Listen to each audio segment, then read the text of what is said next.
That 3-year-old can't even fend for themselves. That 3-year-old is 100% dependent upon you. And what did you do? You drove in a vehicle that was stolen with this Perales person.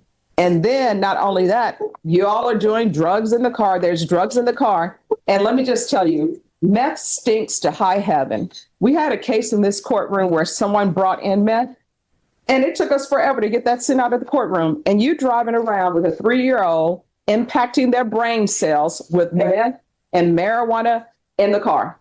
Charged with possession of a controlled substance, penalty group 1, less than 1 gram. That's a state jail felony. Range of punishment is anywhere from 180 days up to 2 years in the state jail facility and up to a $10,000 fine. You understand, if the court were to grant your application for deferred adjudication, if for any reason your deferred adjudication were revoked, the court could find you guilty and sentence you up to 2 years in the state jail facility and up to a $10,000 fine. Yes, ma'am.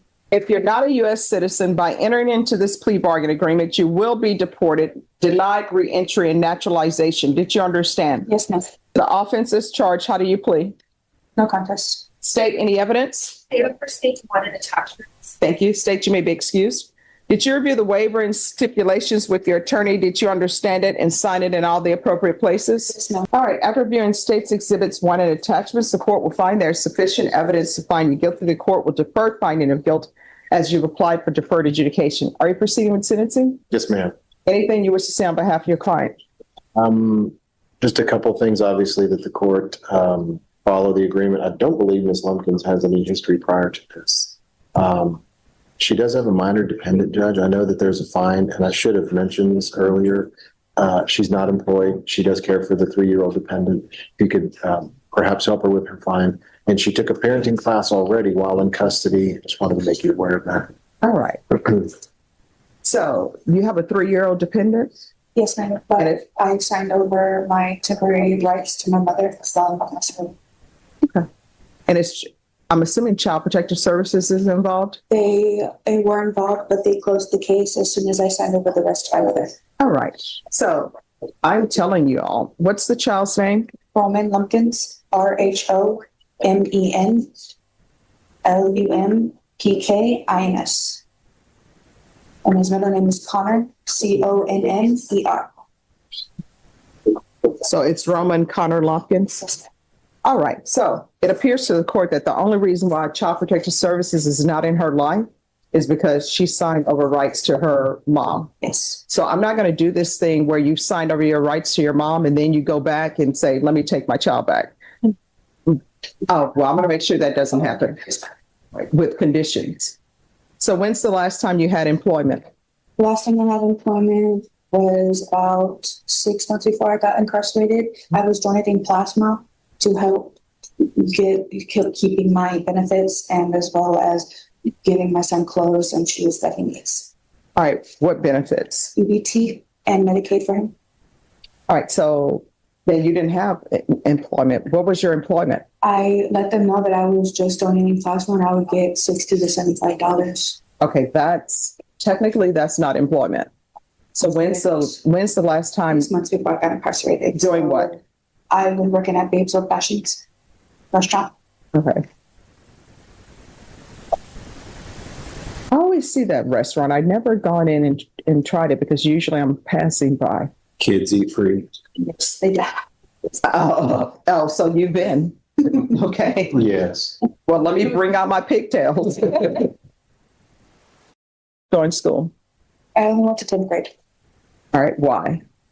I was never really involved with school. I was always just running around doing a little with them. Instead of doing education, I was just running them off. So what are your plans? Because you have a child. My plan is to get a GED and show him that his mom can turn around her mistakes and better herself. All right. So you're going to have to reside somewhere other than your mom's. I don't have anywhere else. Well, here's the thing. I'm not, at this point in time, I can't trust you with your child at this point in time. I mean, it's a no-go for the court. This is what the court is going to do.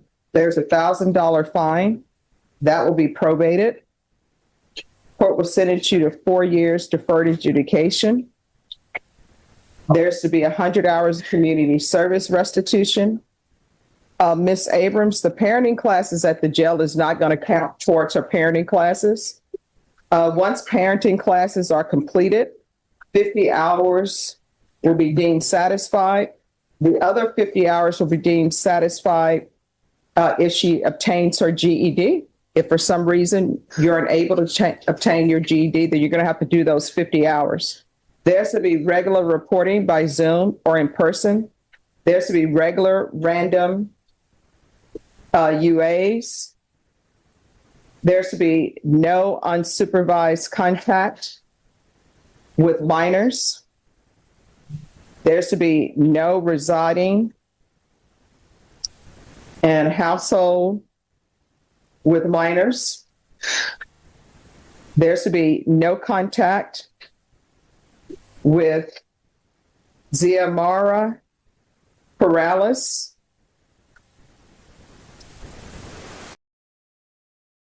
Course, take into consideration 2025 PF 25148, 2025 AL 006849. The following will be done in custody. There should be a referral to felony drug court and a TAP evaluation. If not accepted in felony drug court, then follow TAP recommendations and field visits one time per month until further notice, or that can change if she's accepted in felony drug court, because they will do their own field visits. Check. I'm sorry, what? How many months of field visits? Until further notice. Yeah. All right, Ms. Abrams, is there anything else? Thank you. There's to be proof of employment within 45 days of release. There's to be no employment as a home health care provider or with minors. And what I can tell you, because you don't have custody of your child is not with you, so those benefits should stop for you. Yes, ma'am. Did you read the document entitled Trial Court Certification of Defendant's Rights to Appeal with your attorney? Did you understand it and sign it? Because it's plea bargain agreement, because I followed your plea bargain agreement, and because you waived your right to appeal, you do not have the court's permission to appeal. We can go off the record. Here's the thing. That 3-year-old can't even fend for themselves. That 3-year-old is 100% dependent upon you. And what did you do? You drove in a vehicle that was stolen with this Perales person. And then not only that, you all are doing drugs in the car. There's drugs in the car. And let me just tell you, meth stinks to high heaven. We had a case in this courtroom where someone brought in meth, and it took us forever to get that sent out of the courtroom. And you driving around with a 3-year-old impacting their brain cells with meth and marijuana in the car. In my defense, she didn't let me know that the car was stolen. Here's the thing, there's no defense. There's no defense to driving around in a vehicle. And let's say you didn't know it was stolen. You had meth in your bag. She's driving there with drugs. You can't tell me that you don't know the people you hang around with. How long had you known her? I don't know, for 8 years. All right, so you've known her for 8 years. So number one, you know what type of person she is. You've known her for 8 years. And if you were to tell me it was a complete stranger, then I would be asking you, why are you getting in a vehicle with a complete stranger when you have a 3-year-old? If you want to put your life at risk, then go for it. But you're putting that child's life at risk by doing that. And signing over your rights to your mom, I already know that's the easy way out. And what ends up happening, people are in CPS court, and you know what they do? They sign their rights over to a relative. CPS gets out of their life, and then guess what they do? They go back to that relative, and then they have that child again. Not in this court. Good luck to you. Kimmie Lynn Lumpkins was caught driving a stolen vehicle with her 3-year-old son in the back seat, while meth and marijuana were inside the car.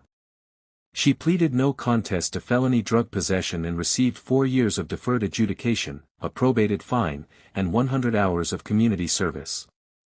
But the real story is the judge's blistering scolding. He accused Lumpkins of taking the easy way out by temporarily signing custody over to her mother to dodge Child Protective Services, and made it clear that won't fly in his courtroom. She's now banned from unsupervised contact with minors, cannot live with her child, and must complete parenting classes, get her GED, and submit to random drug tests before she can even think about getting her son back. The judge's closing message was unmistakable, not in this court.